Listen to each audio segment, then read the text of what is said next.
మొదటి నుండి 4వ వచనం చదువుకుందాం. విశ్వాసం అన్నది నిరీక్షింపబడి వాటి యొక్క నిజ స్వరూపమై ఉన్నది. నిజ స్వరూపము అదృశ్యమైనవి ఉన్నాయన్నకు రుజువై ఉన్నది. దానిని బట్టి పెద్దలు సాక్ష్యం పొందేది. ప్రపంచంలో దేవుని వాక్యముల నిర్మాణమైనని, అందును బట్టి దృశ్యమైనవి కనబడు పదార్థముల చేత నిర్మింపబడినదని విశ్వాసం చేత గ్రహించున్నాము. విశ్వాసం బట్టి హేబేలు కయీను కంటే శ్రేష్టమైన బలి దేవునికి అర్పించెను.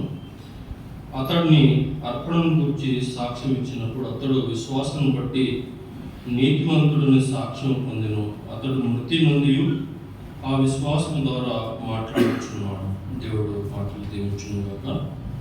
ప్రభునందు ప్రియులారా, మరి విశ్వాసం అనే డాలు అనే అంశాన్ని మనం ధ్యానిస్తున్నాం. మరి ఆరాధన సహాయకరంగా మనం ఒక వ్యక్తిని జ్ఞాపకం చేసుకున్నాం.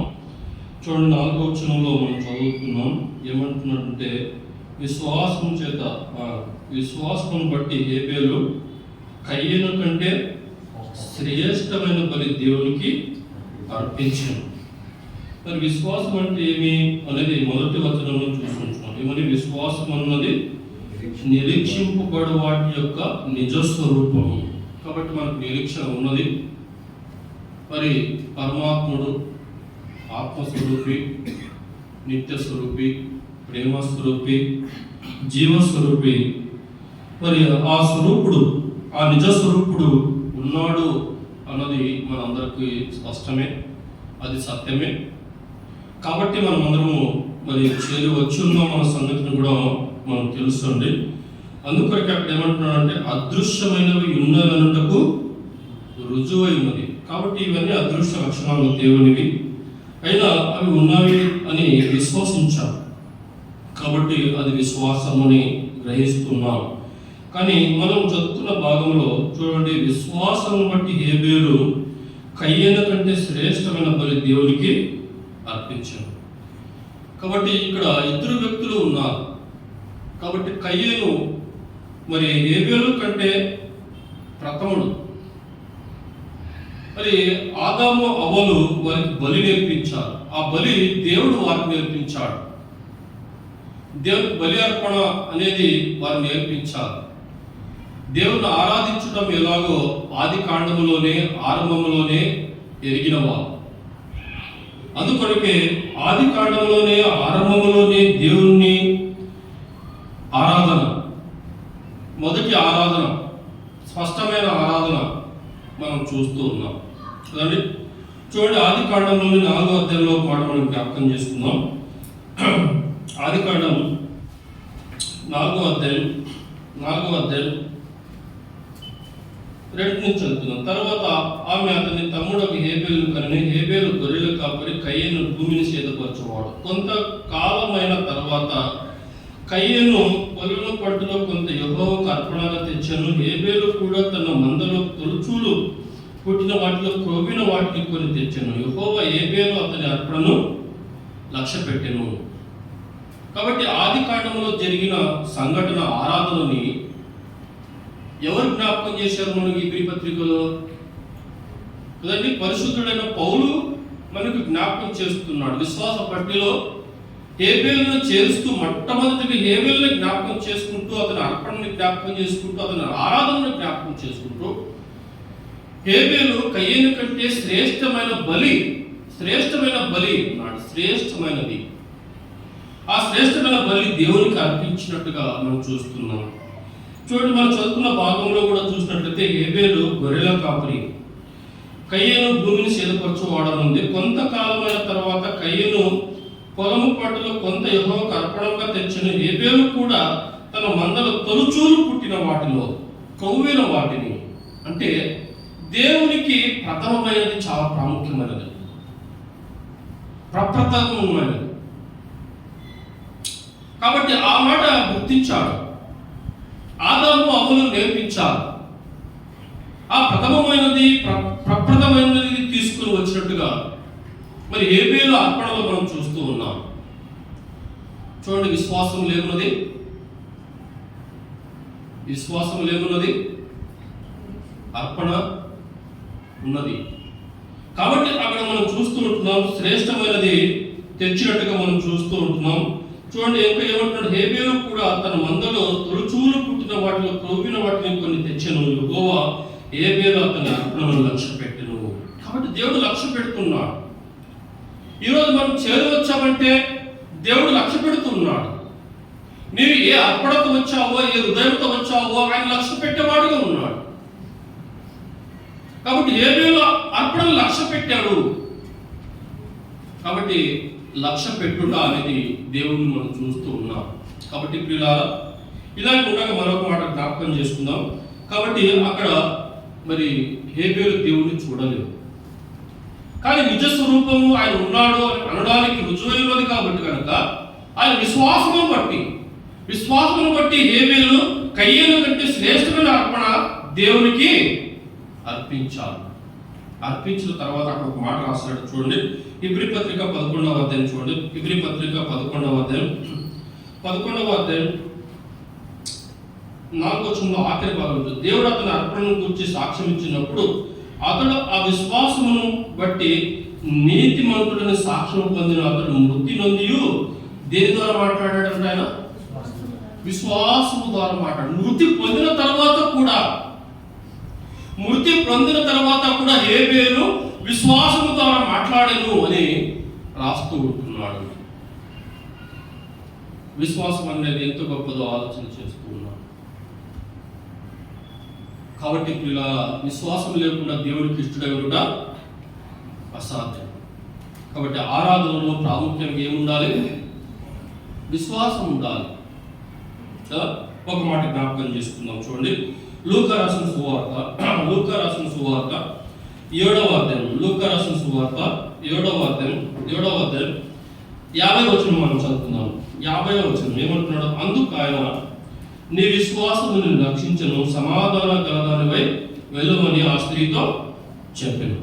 కాబట్టి ఇక్కడ ప్రభు అంటున్న మాట ఏమంటున్నాడు? అందుకు ఆయన, నీ విశ్వాసము నిన్ను రక్షించను. ఎవరినే మనం బాగు ఎరుగుదము కదా. చూడండి, మనం జ్ఞాపకం చేసుకున్నాం. చూడండి, 37వ వచనం. ఆ ఊరిలో ఉన్న పాపాత్మురాలైన ఒక స్త్రీ యేసు పరిసయ్యునితో ఉన్నాడు, భోజనం కూర్చున్నాడని తెలుసుకొని ఈ యొక్క బుడ్డిలో అత్తరు తీసుకుని వచ్చి వెనక తట్టు ఆయన పాదముల మీద నిలబడి ఏడ్చుతూ కన్నీళ్లతో ఆయన పాదములను తొడిపి తన తల వెంట్రుకలతో తుడిచి ఆయన పాదములను ముద్దు పెట్టుకుని ఆ అత్తురు వాటికి పూసాను. ఆయన పిలిచిన పరిసయ్యుడు అది చూచి అన్నాడు. తర్వాత చూస్తున్నాం, చూడండి. ఇంకా ఏమంటున్నాడు? 44వ వచనం. ఆ స్త్రీ వైపు తిరిగి సీమోను ఇచ్చాడు, ఈ స్త్రీని చూస్తున్నావే, నేను నీ ఇంటిలోనికి రాక నీవు నా పాదములకు నీళ్ళు ఇవ్వలేదు, కానీ ఈమె తన కన్నీళ్లతో నా పాదములను తడిపి తన తల వెంట్రుకలతో తుడిచి నీవు నన్ను ముద్దు పెట్టుకోలేదు, కానీ నేను లోపలికి వచ్చినప్పటి నుండి ఈమె నా పాదమును ముద్దు పెట్టుకునటం మానలేదు. నీవు నూనెతో నా తల అంటలేదు, కానీ ఈమె నా పాదమును అత్తరు పూసెను. ఈమె విస్తారముగా ప్రేమించాను. కాబట్టి ఇక్కడ మనం ఒక ఆరాధన మనం చూస్తూ ఉన్నాం. ఈ ఆరాధనలో ఏమేమి కనబడుతున్నాయి మనకి? ఆమె విస్తారముగా ప్రేమించను. విశ్వాసం ఏముండాలి కదండి? ప్రేమ, విస్తారమైన ప్రేమ ఉండాలి. మరి ఏముంది కదా? మరి ఏముంది చూడండి, అక్కడ మనం జ్ఞాపకం చేసుకుంటున్నాం.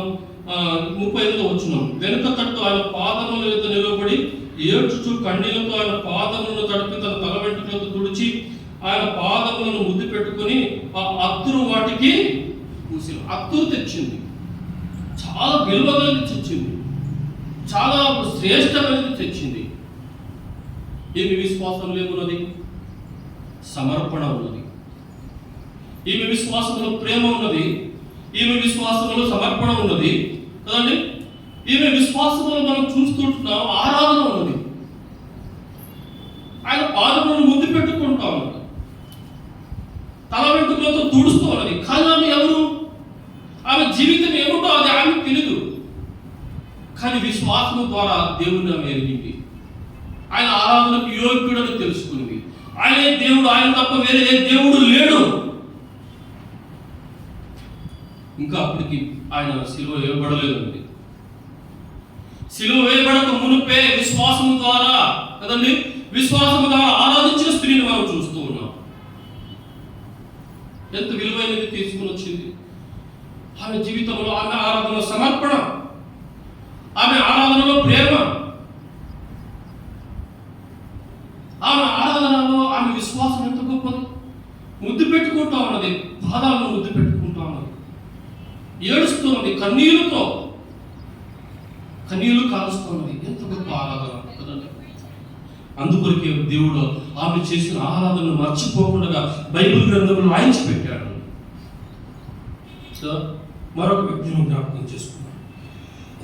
యోహాను రాసిన సువార్త 26వ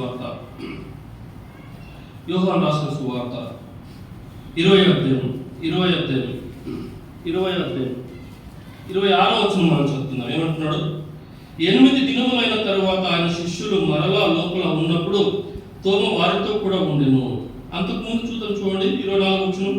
యేసు వచ్చినప్పుడు 12 మందిలో ఒకడైన దిద్దుము అనబడిన తోమ వారితో కూడా లేకపోయింది. కాబట్టి ప్రభు మరి శిలువ మరణం పొందిన తర్వాత, ప్రత్యక్షమైన తర్వాత, తిరిగి లేచిన తర్వాత శిష్యులకు అగ్గుపడిన తర్వాత వారిలో 11 మందిలో తోమ లేడండి. తోమ లేకపోవడం బట్టి తోమకు వారు వచ్చినప్పుడు చెప్పారు, మేము ప్రభుని చూచాము. చూడండి అక్కడ ఏమని చెప్తున్నారు? 25వ వచనం. గనుక తక్కిన శిష్యులు మేము ప్రభువుని చూచితిమని అతనితో చెప్పగా అతడు, నేను ఆయన చేతులలో మేకుల గుర్తును చూచి నా వేలు ఆ మేకుల గుర్తులు పెట్టి నా చెయ్యి అతని పక్కలో ఉంచితేనే గాని నేను నమ్మనని చెప్పాను. కాబట్టి తోమ శిష్యుడే, దేవుని అద్భుతాలు చూసిన వాడు, ఆశ్చర్యకార్యాలు చూసిన వాడు, ఆయనతో కూడా మాట్లాడిన వాడు, ఆయన ముట్టుకున్నవాడు కదండి. అయితే అలాంటి వాడు ఏమంటున్నాడంటే మనం చూస్తుంటున్నాం చూడండి కదా. నేను ఆయన చేతులలో మేకుల గుర్తులు, ఆయన చేతులలో ఏ గుర్తులు ఉన్నాయని తెలుసుకున్నాడు, మేకుల గుర్తులు ఉన్నాయని తెలుసుకున్నాడు. ఆయన పక్కలో బల్లెం పోటు ఉన్నదని తెలుసుకున్నాడు. ఆయన శిలువ శ్రమలను తెలుసుకున్నాడు. ఆయన ఏ విధంగా శిలువ వేయబడ్డాడో తెలుసుకున్నాడు కదండి. అందుకొరకే చూస్తున్నాం చూడండి 26వ వచనం. 8 దినములైన తర్వాత ఆయన శిష్యులు మరలా లోపల ఉన్నప్పుడు తోమ వారితో కూడా ఉండెను. తలుపులు మూయబడి ఉండగా యేసు వచ్చి మధ్యలో నిలిచి, మీకు సమాధానము కలుగును గాక అనెను. తర్వాత తోమాను చూచి, నీ వేలు ఇటు చాచి నా చేతుల్లో చూడము, నీ చెయ్యి చాచి నా ప్రక్కలో ఉంచి. ఏ విశ్వాసి అనండి? అల్ప విశ్వాసిన, అవిశ్వాసిన కదండి. అవిశ్వాసి, అల్ప విశ్వాసి కూడా కాదు, అవిశ్వాసి కాక విశ్వాసివై ఉండుము అనెను. అందుకు తోమ ఆయనతో ఏమన్నాడు? ఇప్పుడు నా ప్రభువా, నా దేవా. ఏమని ఆరాధన చేస్తున్నాడు? ఇప్పుడు ఏమని ఆరాధన వచ్చింది? ఇప్పుడు ఏ ఆరాధన వచ్చింది? అయ్యా నీవు నా ప్రభుడు, అయ్యా నీవు నా ప్రభు, నీవు నా రాజు. ఏ ఆరాధన? నా ప్రభువా, నా దేవా, నీవు నా దేవుడు.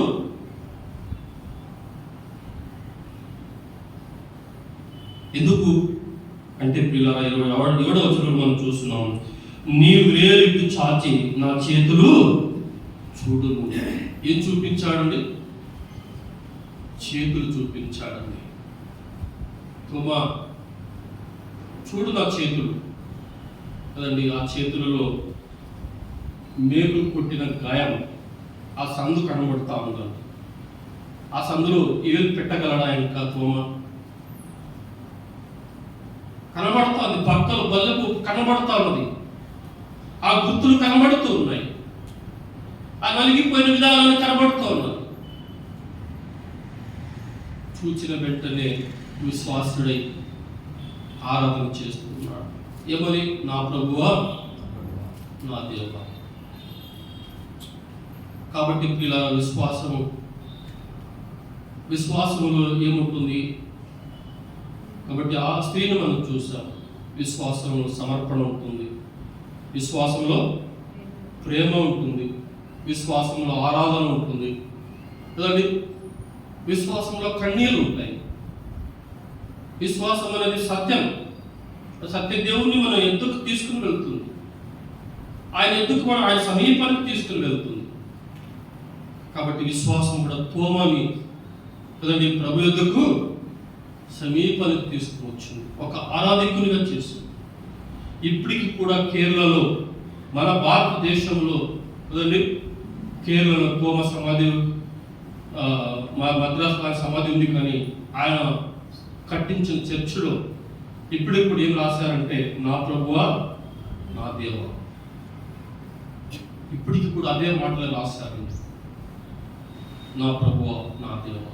అవును, ఆయన మన ప్రభు, ఆయన మన దేవుడు కదా. అందుకొరకు మనం చూస్తూ ఉంటున్నాం, హేబేలు విశ్వాసం బట్టి కయ్యేను కంటే శ్రేష్టమైన బలి కదా. చూడండి, ఆ శ్రేష్టతల గురించి మనం ధ్యానిస్తే చూడండి, మత్తయి రాసిన సువార్త 2కి గురించి చదువుకుంటూ వెళ్ళిపోదాం, వివరించిన ఎక్కువగా. 12వ అధ్యాయం చూడండి, 10వ అధ్యాయం మత్తయి రాసిన సువార్త 12వ అధ్యాయం 12వ వచనం చూడండి, ఏమంటున్నాడు? గొర్రెల కంటే మనుషుడు శ్రేష్ఠుడు. చూడండి, దేవుడు ఎందుకు కొరకే మనకు ప్రాణం ఇచ్చాడు. ఆ శ్రేష్టమైన దేవుడు మన కొరకే బలి అవ్వడం కారణం ఏమిటి? మీరు గొర్రెల కంటే శ్రేష్ఠులు. ఈ సృష్టి అంతటి కంటే మనం శ్రేష్ఠులం. ఎందుకంటే ఆయన స్వరూపంలో పుట్టాం, ఆయన ఆత్మ ప్రాణమును విభజించుకున్నాం. అందుకొరకే గొర్రె కంటే మనుషుడు శ్రేష్ఠుడు అని గొర్రెను కదండి, మనుషులు విమోచన కొరకు గొర్రెను వాడాడు. ఆ గొర్రె పిల్లల్ని తీసుకొని పోయి హేబేలు చేశాడంట కదండి, దేవునికి శ్రేష్టమైన బలి అర్పించాడు. అయితే బాప్తిసం ఇచ్చే యోహాను అంటాడు, ఇదిగో లోక పాపమును మోసుకొని పోవు దేవుని గొర్రె పిల్ల. శ్రేష్టమైన మనల్ని విమోచన కొరకై ఆయన గొర్రె పిల్ల, శ్రేష్టమైన గొర్రె పిల్ల ఆయన మన కొరకు వధించబడినట్టుగా మనం చూస్తూ ఉన్నాం. అందుకొరకు ఏమంటున్నాడు? గొర్రెల కంటే మనుషుడు శ్రేష్ఠుడు అన్నాడు. తర్వాత మనం చూస్తున్నాం చూడండి, 10వ అధ్యాయం, ఇదే మత్తయి రాసిన సువార్త 10వ అధ్యాయం 31వ వచనం, మీరు తల వెంట్రుకలన్నీ లెక్కింపబడి ఉన్నాయి కనుక మీరు భయపడకుడి, మీరు అనేకమైన పిచ్చుకల కంటే శ్రేష్ఠుడు. ఒక మాట చదివి నాకు చాలా భయమైంది. మీ తల వెంట్రుకలన్నీ లెక్కింపబడ్డాయంటే ఆ టెక్నాలజీ ఏమిటో మనకు తెలియదు. అంటే అక్కడ ప్రభు అన్న మాట జ్ఞాపకం చేసుకున్నాం, మీరు అనేకమైన పిచ్చుకల కంటే శ్రేష్ఠులు. కాబట్టి మనం చాలా శ్రేష్ఠులని దేవుడే తెలివిస్తున్నాడని, కాబట్టి శ్రేష్టమైన విశ్వాసాన్ని దేవుడు మనకి ఇచ్చాడు కదా. అందుకొరకే చూద్దాం చూడండి, ఇబ్రీ పత్రిక 12వ అధ్యాయం 24 వచ్చిన ఏమంటున్నాడు? క్రొత్త నిబంధనకు మధ్యవర్తి అయిన యేసును దగ్గర హేబేలు కంటే శ్రేష్టమగు పలుకు ప్రోక్షణ రక్తములకు మీరు వచ్చి ఉన్నారు. ఏ రక్తం అంటారు? హేబేలు కంటే శ్రేష్టమైన రక్తం అండి.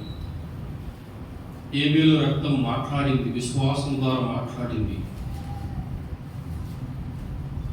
హేబేలు రక్తమే మాట్లాడిందంటే ప్రభు రక్తం ఇంకా శ్రేష్టమైనది.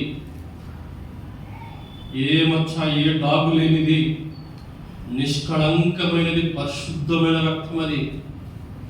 హేబేలు రక్తమే మాట్లాడిందంటే ప్రభు రక్తం మాట్లాడదా కదా. అందుకొరికి అంటున్నాడు ఏమని? క్రొత్త నిబంధనకు మధ్యవర్తి యేసునందుకు హేబేలు కంటే శ్రేష్టమగు పలుకు ప్రోక్షణ రక్తమునకు మీరు వచ్చి ఉన్నారు. మన విలువను తెలియజేస్తుంటున్నాడు, ఎలా వచ్చామో. ఆ స్త్రీకి రక్తం కార్చబడలేదు, కానీ మనకు రక్తం కార్చబడింది. ఆ రక్తము ద్వారా దేవుడు మనల్ని కొన్నాడు, విమోచించాడు, విడుదల అనుగ్రహించాడు కదండి. ఆరాధన పాట నుంచి పాట జ్ఞాపకం చేసుకున్నాం. మా జన్మ సార్థకము ఆయన నిజమంటండి, మన జన్మ సార్థకమైనట్టుగా మనం చూస్తున్నాం. చూడండి, జ్ఞాపకం చేసుకుందాం. మరి శ్రేష్టమైన రక్తము అన్నాడు. తర్వాత ఇబ్రీ పత్రిక 1వ అధ్యాయం చూడండి. ఇబ్రీ పత్రిక 1వ అధ్యాయం 3-4 వచనాలు ఆయన దేవుని మహిమ యొక్క తేజస్సును, ఆయన తత్వం యొక్క మూర్తిమంతమై ఉండి తన మహత్తుగల మాట చేత సమస్తము నిర్వహించుచు పాపముల విషయ శుద్ధీకరణ తానే చేసి దేవదూతల కంటే ఎంతో శ్రేష్టమైన నామమును పొందెను. వారి కంటే అంతే శ్రేష్ఠుడై ఉన్నత లోకమందు మహామహుడకు దేవుని కుడిపార్శ్వమున కూర్చుండేను. కాబట్టి ఎంత శ్రేష్టమైన దేవుడు మనం ఆరాధిస్తున్నాం. పాపముల విషయంలో శుద్ధీకరణ ఎవరు చేస్తారు? ఆయనే చేస్తారు. ఆ బలి, ఆ అర్పణ, ఆ శ్రేష్టమైన అర్పణ కదండి, ఆయనే చేసి మరి ఆయన శ్రేష్టమైన నామమును పొందాడు. శ్రేష్ఠులకు ఉన్నత లోకమందు కూర్చున్నాడు, తండ్రితో కూర్చున్నట్టుగా మనం చూస్తున్నాం కదా. తర్వాత మరొక మాట జ్ఞాపకం చేసుకుందాం. చూడండి, శ్రేష్ఠతల గురించి కూడా కొన్ని మాటలు జ్ఞాపకం చేసుకుందాం.